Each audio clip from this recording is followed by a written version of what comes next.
Assalamualaikum warahmatullahi wabarakatuh. Perkenalkan, nama saya Haja Hajana dari kelas 4F dengan NIM E4322320151, mata kuliah Deteksi Dini Tumbuh Kembang, dengan dosen pengampu Dr. Haja Yayah Rukiah MPD, Prodi Pendidikan Anak Usia Dini STKIP Setiabudi Rangkas Bitung. Pada kesempatan kali ini saya bersama narasumber yang kali ini berkesempatan hadir untuk bersedia diwawancarai mengenai tumbuh kembang anak, terutama mengenai gizi buruk dan stunting. Supaya lebih kenal dekat, kita perkenalkan terlebih dahulu narasumber. Narasumber kita kali ini adalah Dr. Rifa Imaro. Beliau bekerja di Puskesmas Tirtayasa. Baiklah, kita sapa narasumber pada hari ini. Assalamualaikum, Dok. Waalaikumsalam warahmatullahi wabarakatuh, Bu. Ya. Baik, Dok. Saat ini kita akan bahas mengenai gizi buruk dan stunting. Gimana, Dok? Menurut dokter, apa sih pengertian dan perbedaannya gizi buruk dan stunting itu? Oke, baik, Bu. Terima kasih atas pertanyaannya. Kita bahas mengenai gizi buruk dan stunting. Dua-duanya ini adalah indikator status gizi pada anak dan balita. Ya. Jadi, perlu kita ketahui terlebih dahulu, status gizi itu terdiri dari status gizi normal, gizi baik, gizi kurang, dan gizi buruk. Ada satu lagi, gizi lebih. Nah, akan tetapi ketika kita berbicara mengenai gizi buruk dan stunting, itu adalah kita bisa bedakan bahwa gizi buruk itu adalah kondisi kekurangan asupan gizi dalam waktu singkat atau akut. Sedangkan stunting itu adalah kekurangan asupan gizi dalam jangka waktu yang lama atau disebut dengan kronis. Perbedaannya adalah untuk gizi buruk sendiri, karena waktunya singkat, kita bisa ketahui perbedaannya dari berat badan, tinggi badan anak. Berat badan berdasarkan umur tidak sesuai dengan usianya atau di bawah persentil -3 SD kalau kita lihat di grafik. Kalau singkatnya, gampangnya, kalau di KNS itu dia di bawah garis merah. Nah, itu dinamakan salah satunya perbedaannya antara gizi buruk dan stunting. Kemudian berat badan berdasarkan tinggi badan juga -3 SD atau di bawah garis merah gampangnya. Kemudian dia terlihat bisa kurus, bisa edem.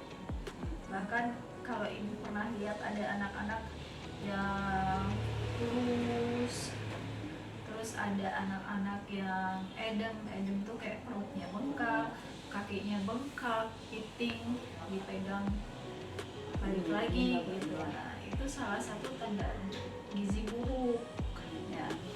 Jadi dalam waktu singkat terjadinya gizi buruk itu ada dua. Jadi yang kwashiorkor dan marasmus. Kalau kwashiorkor itu yang edem, yang bengkak, yang buncit, perutnya edem. Kalau marasmus itu yang kurus sekali, lingkar lengan atasnya sangat kecil, kurang dari 11,5 cm.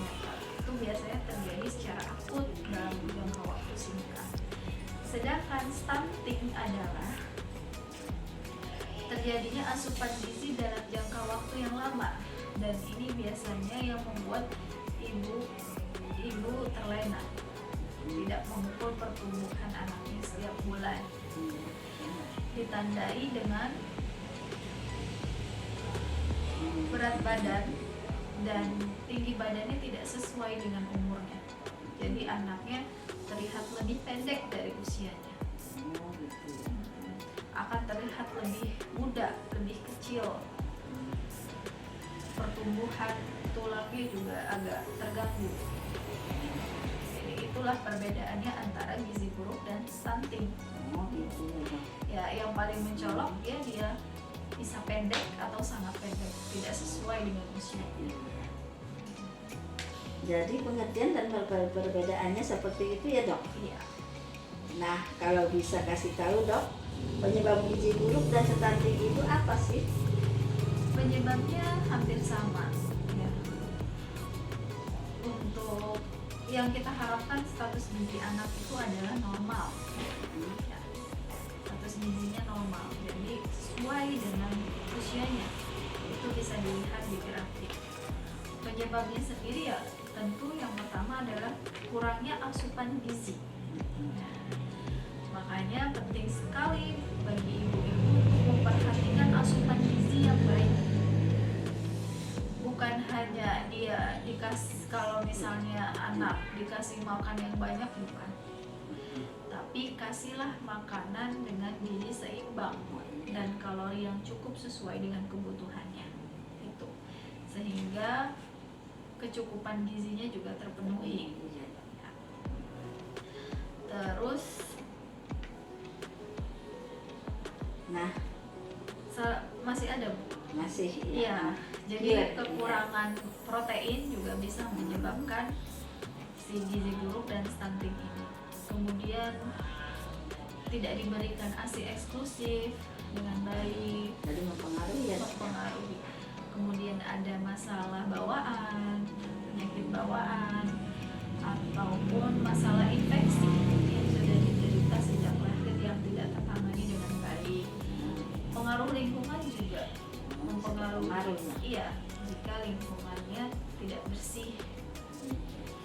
Terus selain lingkungan ya pola asuh dari orang tua juga mempengaruhi, dan nutrisi itu harus terpenuhi dari sejak sebelum hamil, saat hamil, dan setelah bayi itu lahir sampai 1000 hari kelahiran, sampai usia 5 tahun.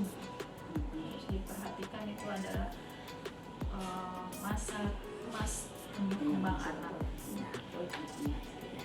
Nah, kira-kira perlu diwaspadai gizi buruk dan stunting itu di usia berapa ya, Dok? Gizi buruk dan stunting itu perlu diwaspadai pada usia balita, Oh, iya, tadi. 0 sampai 59 bulan. Nah, begini ya, Dok, biar ibu-ibu pada paham gitu, bapak-bapak juga pada paham ciri-cirinya apa sih anak yang menderita gizi buruk dan stunting itu? Nah, yang tadi Bu, yang di awal kita bahas tentang perbedaannya. Gizi buruk dan stunting, ciri-cirinya. Gizi buruk itu ada 2 Bu ya. Ada yang kwashiorkor dan ada yang marasmus. Kalau kwashiorkor, dia sudah jelas berat badan umur tidak sesuai dengan grafik, di bawah garis merah, tinggi badan umur juga di bawah garis merah, berat badan berdasarkan panjang badan juga di bawah garis merah.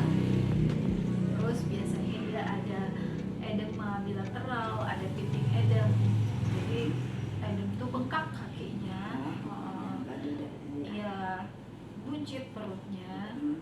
Nah, itu contohnya yang kwashiorkor. Nah, kalau yang marasmus, dia kurus kering sampai tulangnya terlihat. Lingkar lengan atasnya kurang dari 11,5, dan biasanya dia terjadi secara akut, secara cepat. Untuk stunting sendiri yaitu biasanya bisa terlihat ketika anak itu sudah 2 tahun. Kok anak ini terlihat tidak sama dengan seusianya, lebih pendek. Nah, itu adalah stunting. Makanya bahayanya dari stunting ini ya harus kita cegah dari sekarang. Dari mana? Dari kita pantau terus grafik pertumbuhan anaknya dan asupan gizinya harus terpenuhi supaya dia tumbuh dan berkembang secara optimal, dan bisa ditandai dari grafiknya.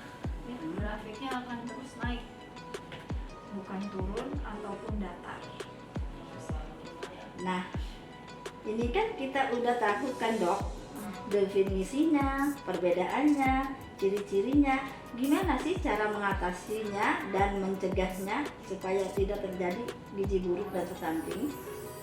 Nah, gimana mencegahnya? Mencegahnya itu adalah dari sebelum hamil, Bu. Ya, jadi seorang ibu yang akan hamil harus dipersiapkan dengan matang. Diharapkan pengetahuannya dia lebih tahu sebelum dia hamil. Jadi dia bisa menjaga kehamilannya dengan baik, dia tidak anemia saat kehamilan, kecukupan zat gizi saat hamil sudah terpenuhi, karena itu sangat berpengaruh pada asupan nutrisi yang diterima oleh bayi saat hamil. Nah, itu yang pertama sebelum hamil. Ketika hamil ya dijaga asupan gizi ibunya supaya tetap bertumbuh dengan baik tuh si janin di dalam kandungan. Nah, setelah lahir gimana? Setelah lahir pun sama, diberikan ASI eksklusif yang cukup, minimal 6 bulan ASI eksklusif, bagusnya sampai 2 tahun. Kemudian diberikan asupan zat gizi yang baik. Ketika sudah menginjak usia 6 bulan, diberikan makanan pendamping ASI atau MPASI dengan gizi yang seimbang dan kalori yang cukup agar asupan gizinya terpenuhi. Jadi anak itu bukan sekedar makan. Kemudian apalagi, imunisasi itu penting karena untuk mencegah penyakit-penyakit infeksi pada balita supaya dia bisa optimal tumbuh kembangnya, tidak sakit terus. Karena kalau anaknya tidak diimunisasi gampang sakit, susah mau naik berat badannya nanti karena sakit terus. Dan jangan lupa diperiksakan secara rutin saat kehamilan dan saat anaknya lahir, karena ditakutkan ada penyakit bawaan yang nanti bisa menyebabkan si tumbuh kembang anak itu tidak optimal. Oke dok, terima kasih, wawancara kali ini sudah selesai. Nah, dapat saya simpulkan bahwa kesimpulan pada kesempatan hari ini, gizi buruk adalah kondisi kekurangan asupan gizi akut dengan jangka pendek atau singkat. Sedangkan stunting itu sama-sama kekurangan asupan gizi kronis dengan jangka waktu yang lama. Dan bagi para ibu-ibu khususnya dan para bapak harus memperhatikan anaknya agar terhindar dari gizi buruk dan stunting. Oke, terima kasih dokter. Sama-sama Bu, sama-sama pemirsa. Baiklah, untuk kesempatan kali ini cukup sampai sini. Kurang lebihnya saya ucapkan mohon maaf dan terima kasih. Dan terakhir, wassalamualaikum warahmatullahi wabarakatuh.